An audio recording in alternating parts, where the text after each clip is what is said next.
Hey Andy, how's it going? It's going well. Good to see you, Al. I know it's been a couple of decades, right? That I that we connected. I'm glad that you find time. I know you're a busy person. Uh, I appreciate your time. And just to give you a little intro, you were the first CMO I ever worked for. I was transitioning away from being that technical SEO guru into like a more of a marketing SEO person, and you Yep. hired me, and I learned a lot from you. So that was a little bit of intro that I have for you. But if you don't mind introducing yourself for our audience, that would be wonderful. Sure. So, Andy Joels, I'm a 25 plus year marketer. Most of that is B2B, but Al and I actually worked together in a B2C context. We actually worked together at cooking.com, which eventually kind of got rolled into Target. That was a classic B2C e-commerce, like 40,000 SKUs, Hmm. really figuring out from a marketing perspective, we really owned the revenue and figuring out like how do we drive acquisition and all that. But since then, I guess so I've sat in the CMO seat for 12 years. I've had uh, I think it's four exits. But a couple failures in there too. We learn from our successes, we learn from our failures. Um, and I've done everything from, sort of the qual side of marketing to the quant, demand gen side. Obviously, we were very, very quant heavy on the B2C side. Hmm. And then just in the last few years, I kind of fell into a marketing role in the cloud space where I started doing some consulting, and then um, I was a CMO at a company called Mission that recently exited, and in that time, I started getting curious about machine learning and AI, and so I was kind of early. From a marketing standpoint, I was early into the generative AI space. I joined a generative AI startup, and now I have my own consulting firm through Roxology, where I do go to market and AI implementation consulting. That's wonderful, and I'm glad you brought up AI because I got my degree in computer science and I took one course in Introduction to AI. I'm like, this stuff is too theoretical. It's never going to become a thing. And as being an SEO guy, I saw Google starting implementing more machine learning things, but I'm like, Yeah. okay, it's far away. And then ChatGPT comes out of nowhere, and then it just now just we have this explosion of Gen AI. And then we're getting to agentic AI, uh, Yeah. and I see that impacting all businesses, in particular marketing teams, a lot. So how do we marketers cope with that? What do we have to do? Keep learning. Obviously, that's one of them, right? Yeah, I think that's the first thing is really just to keep learning. I think look, obviously the big headline that leads to a lot of discussion and a lot of debate is that AI is going to take away jobs. And I think one thing that we know for sure is AI is certainly going to take away the jobs of people who don't use AI. Yeah. If you just stay sort of in the dark, then you're going to be going from in the dark to left out in the cold.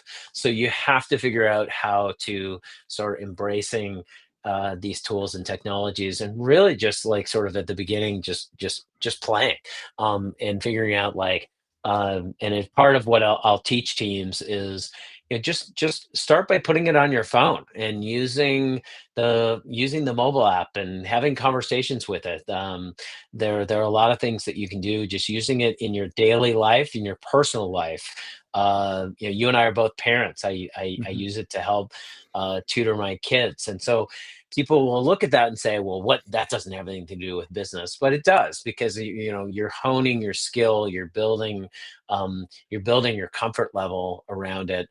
And it's a good way to actually get started. So a lot of times I think the biggest themes that and discussions I'm having with teams right now. One is like get moving, right? Like if you're not moving, you need to get moving. The other one that's kind of come up more recently is there are a lot of teams that are reaching out and saying like, "Hey, we want to talk about, agentic." And what I come to sort of realize is like, you need to crawl before you run. You are getting really excited about the headlines around being able to do agentic things, and you are not ready. Plus, for the fact, and I'm happy to talk about this, it's like there's a lot of things that are being positioned as agentic, just as there were a lot of things that were being positioned as AI that really, in the case of agentic, they're really not agentic. They're just automations. Hmm. And so when you look at it, it's like, okay, um, this isn't really using AI to do this. Or it's not using agentic. It's not using reasoning and thinking. Hmm. Um, I'm happy to. I'm happy to dive into any and all of this. Like, where would you like to start? I mean, I think from a marketing leadership perspective, I would love to know how would you uh, lead an AI uh, culture organization, Yeah. because and where should we use AI, where you should not use AI. I think that would be a good place to start.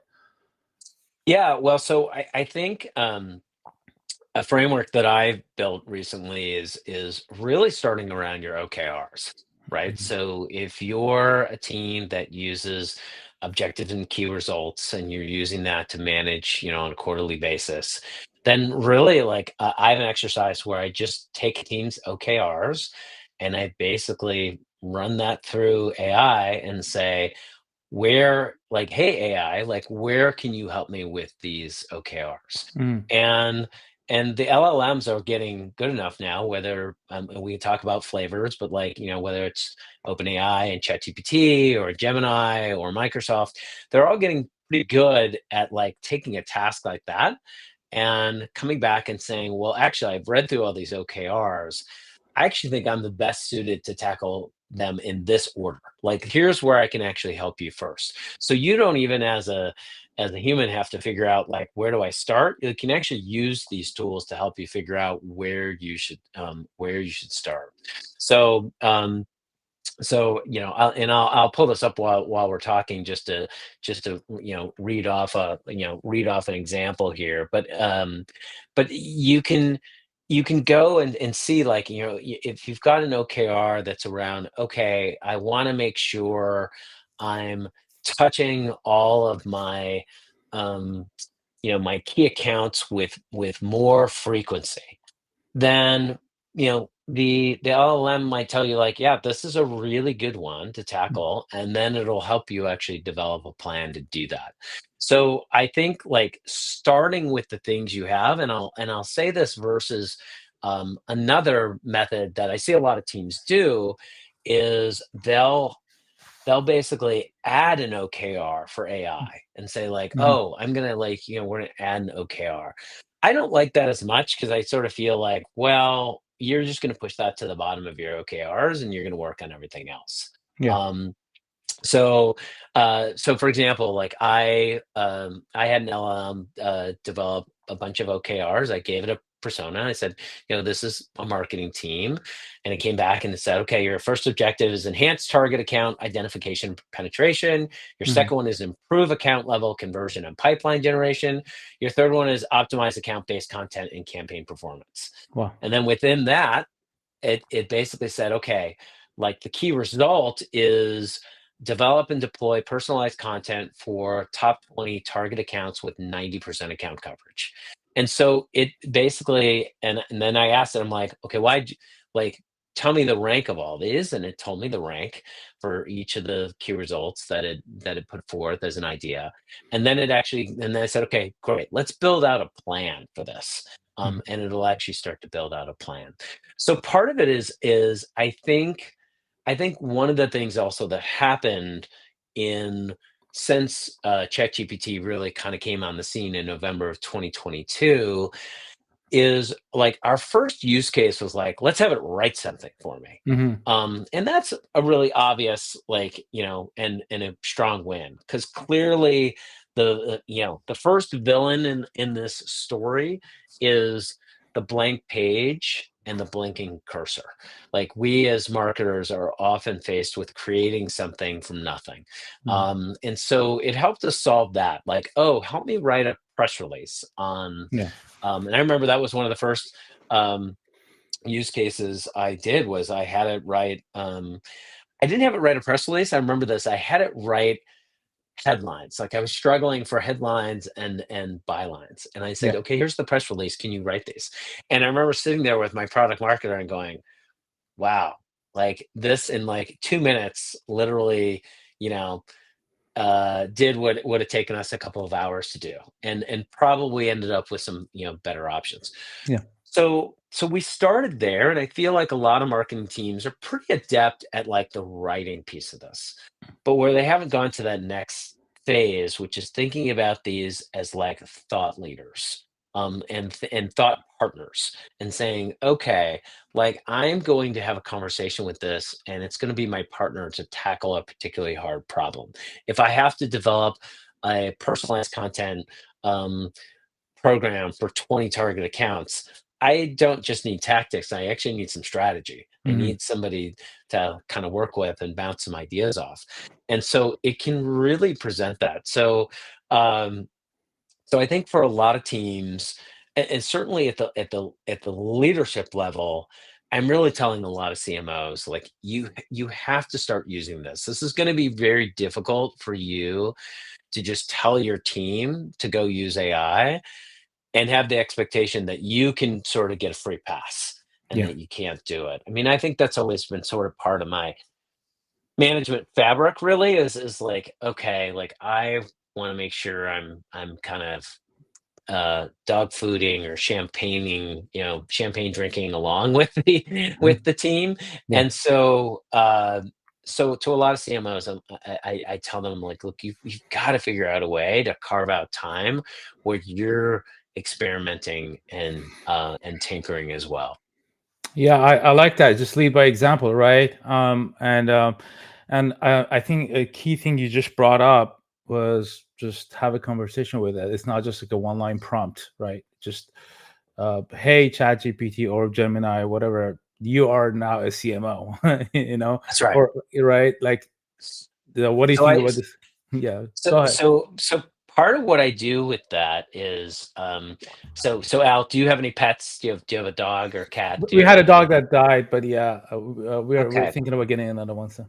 So one of the things that I did is, and I tell teams to do this because I run into a lot of folks who seem to have dogs, Yeah. and we have two dogs, and I Mhm. do a lot of dog walks, and so I basically just install ChatGPT into the lower part of my phone. And Okay. so I was like, I'm gonna make this like not only is it gonna be sort of I'm downloading the mobile app, but I'm giving it a top tier presence Hmm. so that I can actually just pull out my phone, open it up, and start having a conversation with it. And I remember one of the first times I did this, I went on like a 20-minute walk and I had a conversation with ChatGPT, and I came back and it was like 14 pages of dialogue essentially between the two of us. And but a lot of people sort of hear that and go, oh god, like that sounds like work, like 14 pages. It's like, well, but no, but you can come back and then say, hey, summarize this, or hey, like, can you pull out sort of like what our key conclusions are, key next steps are. But to do this, it really does become transformational. So I think there's a couple of things with teams where I'm like, look, I think if you move from like the keyboard to voice, then you'll be able to get a little bit of a thought partner. And I'll give you one more to play around with that I feel like a lot of people haven't played around with. So Google has something called AI Studio, which um, it's not very highly marketed by them. So it's aistudio.google.com. Most people probably know Google for Gemini. They market that, kind of more consistently. But AI Studio has a couple of neat features in it, and it's sort of like attached to more of their labs and dev center. So you being a computer sci guy, like you probably be like, okay, this is where I should be. Yeah. And so they have a cool thing. Have you played around with it? Have you played around with AI Studio? I've been getting the emails and it's on my to-do list. So the answer is no, Okay. but it's been back in my mind. Yeah. So one of the things that they have in there is you can actually just stream, like you can stream what you're doing on your desktop. And then when you're stuck, you can just ask a question and it's just Oh. watching you work. And then you'll just ask and say, "Hey, I'm stuck here." So I'll give you an example. I could be working on a workflow automation and it's a little bit of a puzzle trying to figure out like, well, how do I get this to work? And I was in make.com, and whether you play around with Make or Zapier or any of the other workflow programs, if you get stuck, you can just say, "Hey, I'm stuck here. Can you help me? Can you help me think about what, either what the error is, what the mistake is?" And it will just read and sort of like walk you through it. Mm. Um, Also becomes a really good teaching tool because it's not just essentially like I could pull up a school math problem, and instead of it just answering the question, I could say like, "I'm stuck here," without giving me the answer, like help me think about what steps I should be taking. Yeah. Give me hints. So there's a lot of cool things that I sort of find like teams end up adopting more and become more users if they can go more multimodal. If they can actually play around with voice, then they'll do that. I'll bring up one more thing that I think is the other success factor I see on teams, which is the teams where the leaders basically say, "Hey, I'm gonna really like I'm gonna spend a little money here." And I say a little money because it's really not that much money to get your team onto like a team or an enterprise license. Enterprise license is a little trickier because, for a lot of these, I think for ChatGPT, I think you need 50 seats. So that's a little different. I get it, more expensive. Mm. But to get, everybody on your team using like, a $20 a month license, Yeah. what I notice is if they just do that, those teams are climbing ahead, because they're kind of going in on it together versus the leader who says, "Oh, if you want to get it, like you can, like I'll reimburse it," and Yeah. then it just becomes sort of like two people on the team tinker, and the rest of the people are just like, "I'm too busy. I'm not going to do this." But if you kind of go at it as the team approach, I'm definitely seeing the teams that are the furthest ahead are definitely the teams that have enterprise licenses. Hmm. They're doing more. The Yeah. teams that have more kind of complete pro licenses across the team, not as much as the enterprise teams, but they're doing more than the teams where it's like one or two people or where it's BYO AI, right? Bring your Yeah. own AI. Like Hmm. those teams, like they could be doing some, but kind of not as much. Yeah, a really good tip. So basically, two things that I took away from this that I think I should be doing from myself and my team is number one, get a license for everybody as opposed to leave it up to them to get their own, and maybe we can pay them back. And the second is like when I go for my walks, and I do go for a lot of walks. I do have the app on my phone, but I don't have it where you had it. So basically, that way I can speak to it as opposed to because texting is actually takes longer too. And that's a really good tip because a lot of times I have these ideas that they're just there in the moment.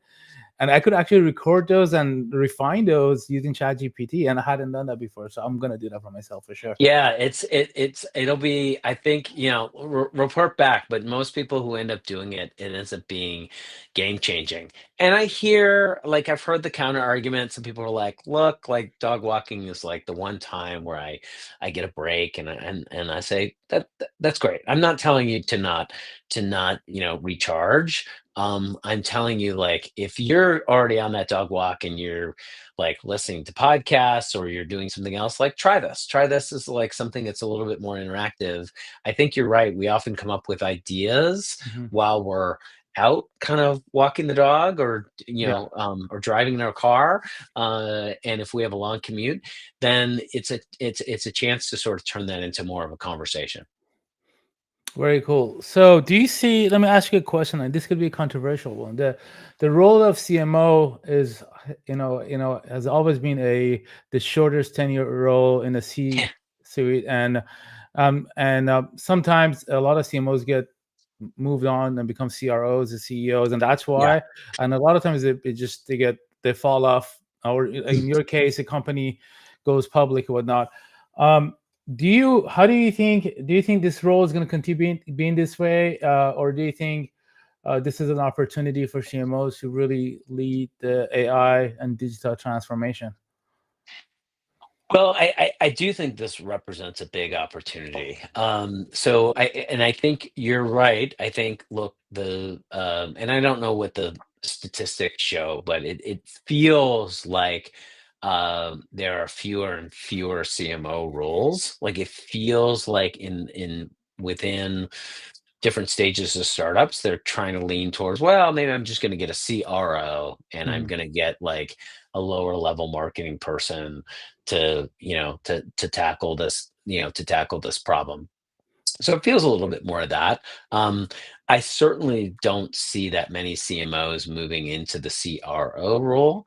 Yeah, And I think there's a lot of debate and discussion around why is that.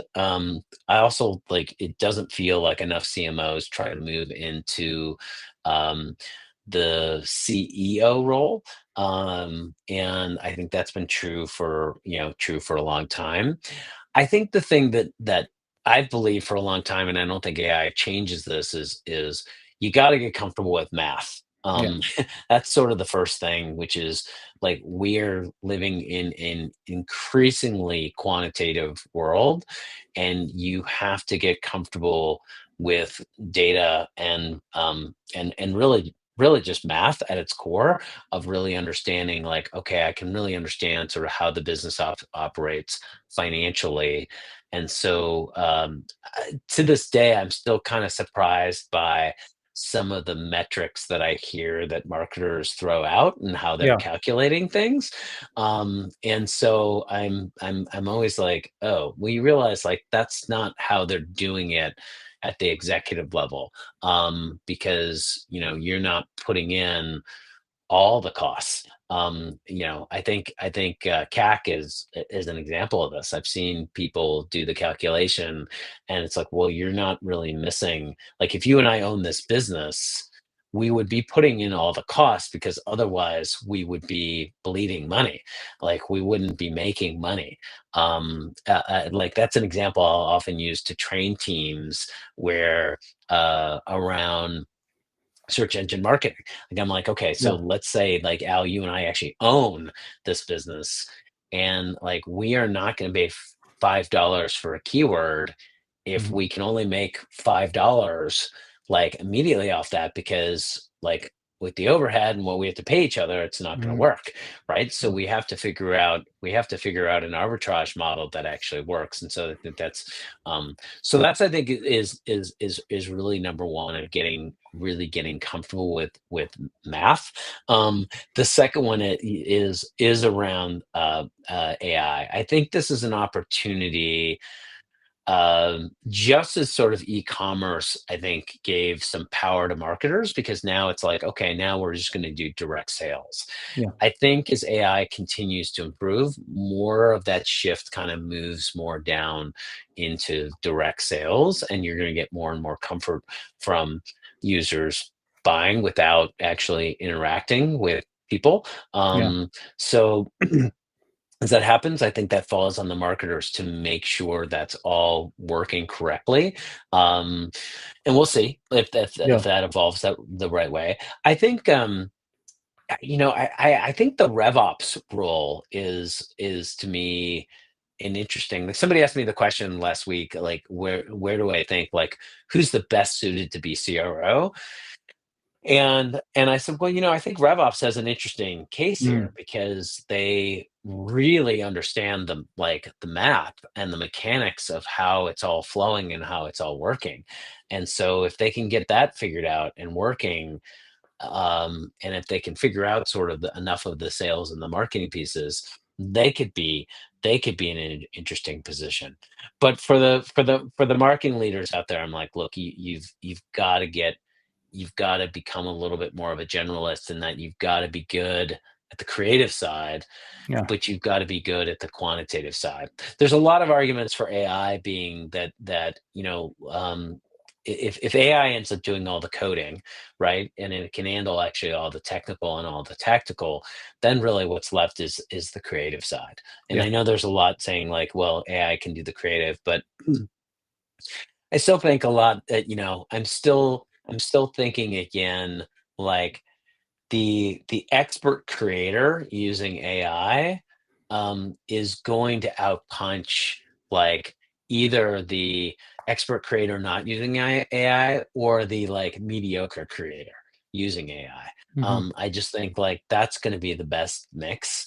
Like I always, living in Los Angeles, I frame this as like, you know, Hans Zimmer using AI is Yeah. going to like outpunch like Sure. the mediocre composer using AI, or a really good composer who just decides not to embrace it. And so I think that's what we're going to see. Very cool. That's a really good points. Also, I've seen an emergence, and it's been around for a long time. But like people like you have a lot of experience, work with various companies under a fractional CMO consultant, whatever you want to call it. And I've seen a lot Yeah, of that happening.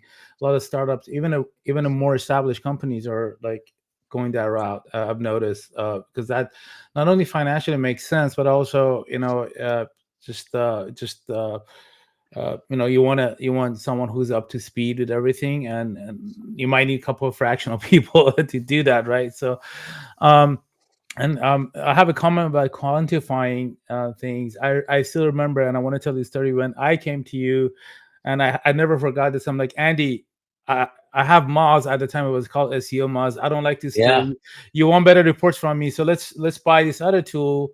And that tool was like an enterprise level SEO tool. I forget which one it was. It was like $2,000 a month. And you told me, Al, do you want to give you $2,000 a month to create content, or you want to buy a tool? And I was just like, that really changed the way I thought about things. I'm like, okay, because at the end of the day, you and I had to provide, revenue. We had right. to make sure that we had more SEO traffic, and so I'm glad you brought up the metrics. Having metrics that do matter to a business. Cool. I think you want to talk about SEO too a little bit in the age of AI, and that's my thing. And I recently spoke about it actually at the Camp Amiva, and Okay. and and another place called another convention. It was more of a roundtable e-commerce summit in Boston a couple of weeks ago, and it's changing everything. As an SEO person who used to be in Google all the time, I haven't used Google for anything research recently.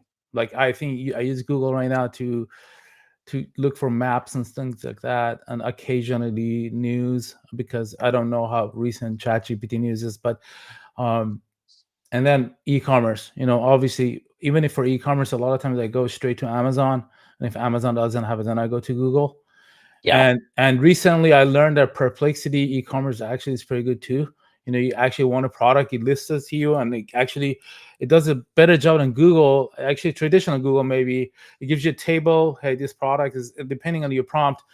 So, where from your perspective, do you think this is going to be more of a widely adopted user behavior? Because obviously, you and I are in this field, so we might be using AI more than everybody else.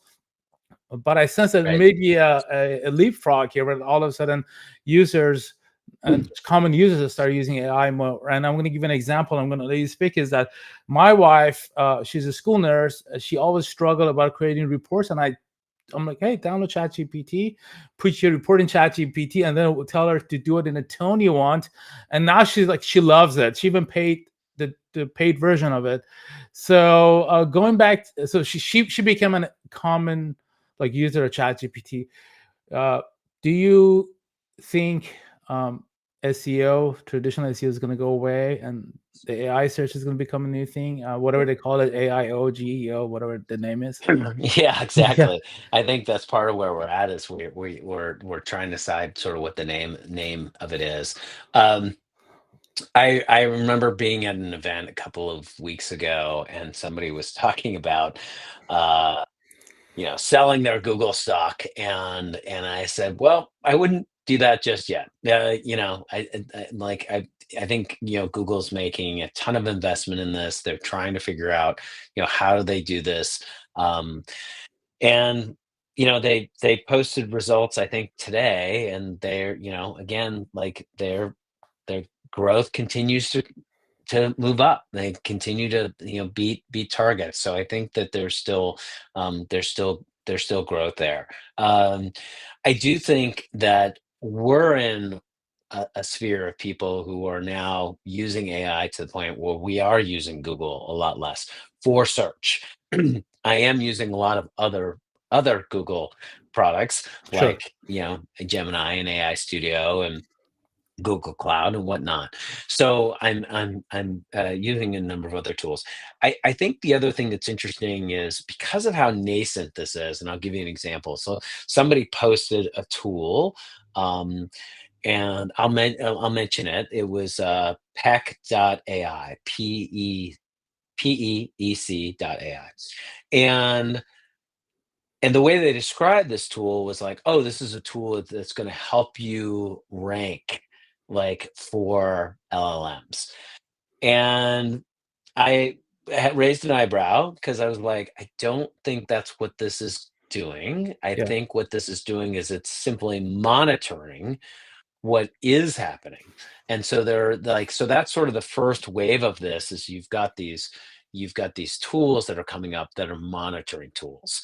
And I will tell you, not Peck, but there's another one, that I know their methodology is what they did was they're essentially, they spent $100,000, is my guess, running it through the OpenAI API, Mhm. doing a numerous searches around categories for the biggest brands, and they've created a repository of how often those brands come up in those Yeah. results. So that's the basis for their moderate monitoring methodology. And so Yeah. their tool works great if you're a big brand. If you're Yeah. Coca-Cola, you're Apple, whatever, like you can actually go to them and they'll be able to tell you and give you some within some statistical significance, how often you're coming up for keyword searches. But it only really works for brands and it's only a monitoring tool. Yeah. I have seen a number of agencies claim that they can actually help you get ranked for this. But I myself have not seen an agency like show me yet like how they're actually doing this. Yeah. Um, and and for all the tips, so here's a tip that I read months ago was take your content and just put like an executive summary at the top of your content because the theory was like that's how these are bots and they're going to appreciate that and they're going to sort of push you up in the results because you're making them work less, right? They're hitting your page and instead of having to read 3,000 words they're getting a summary or an abstract. And so I know companies who've basically taken that approach. I do not know whether that actually leads to results. Logically it makes sense to me, Yeah.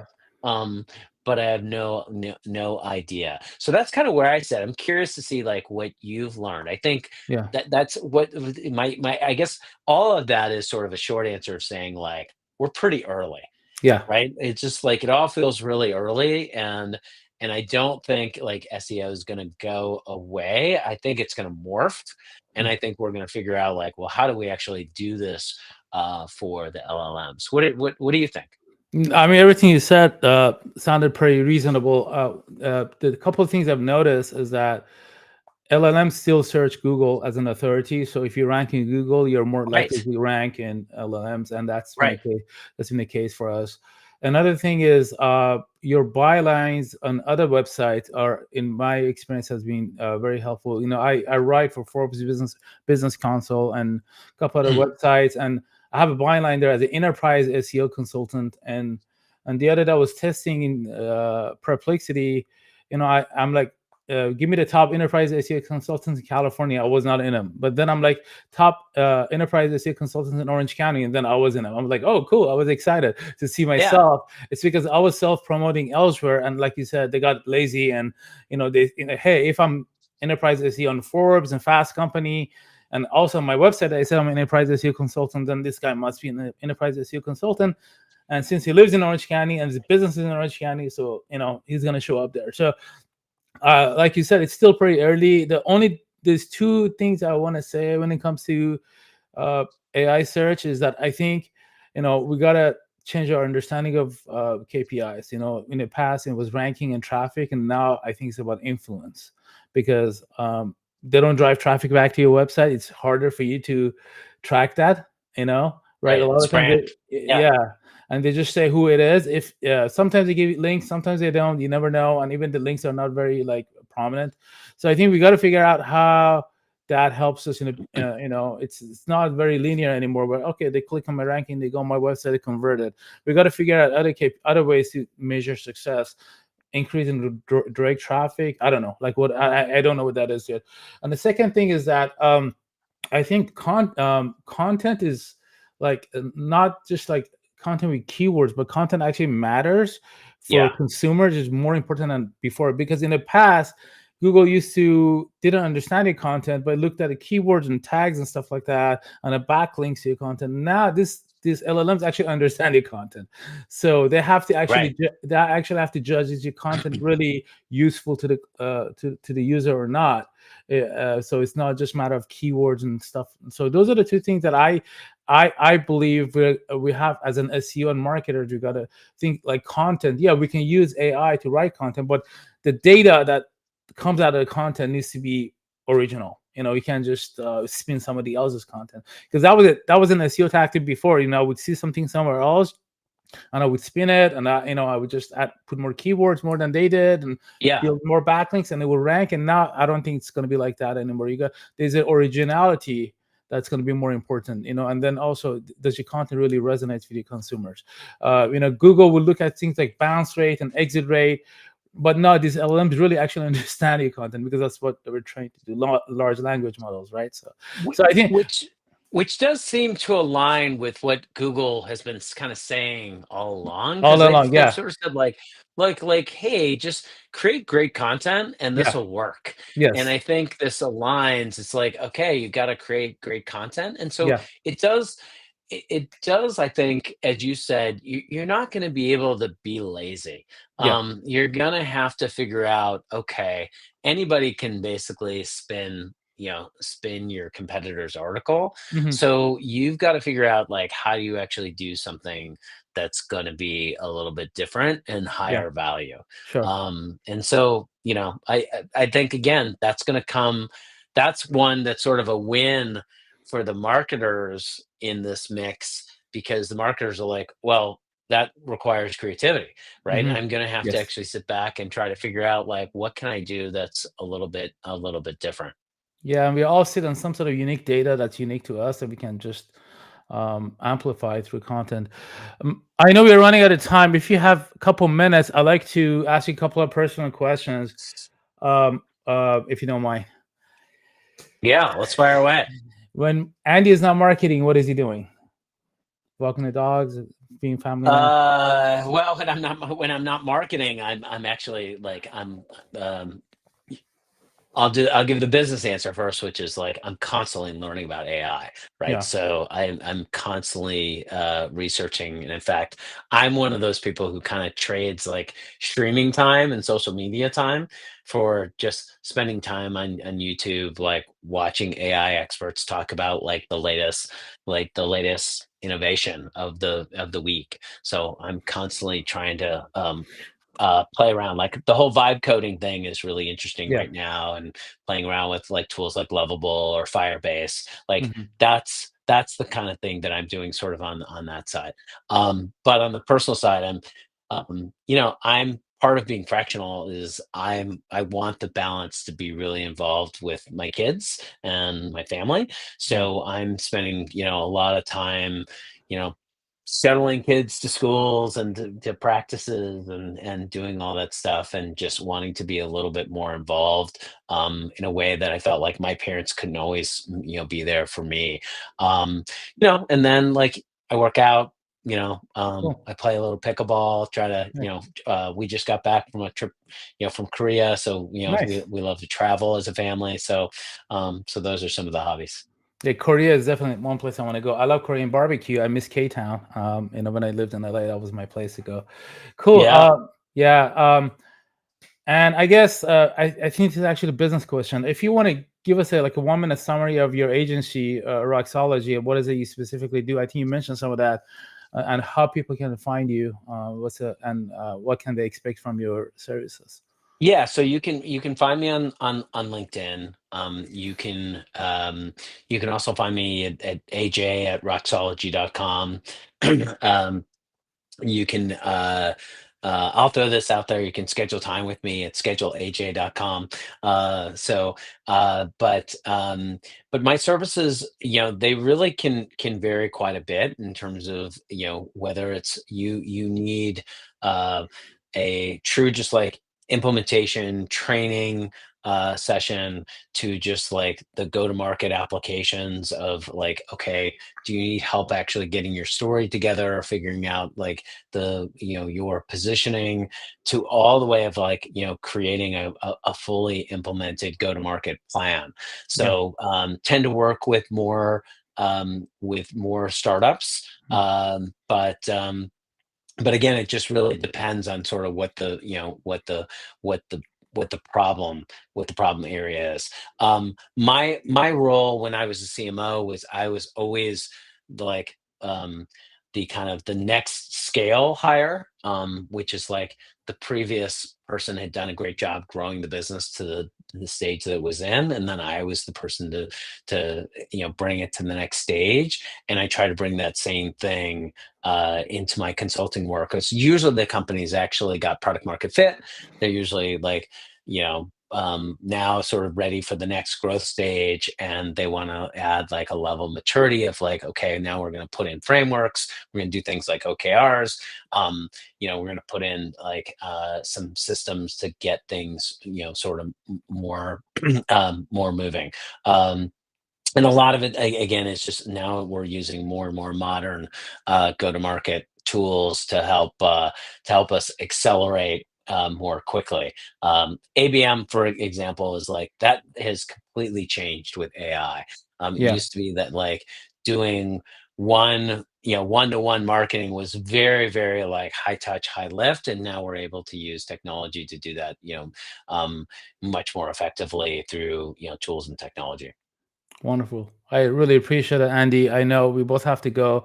It's been a pleasure. We Yeah. have to have you on again in future. Maybe speak a little more in specifics, like for example ABM, because we deal with that too, and it's things are changing really fast. Again, thank you so much, Andy. It was good to connect with you again, and I hope we can talk again soon. I look forward to it, Al. Always. Thank you.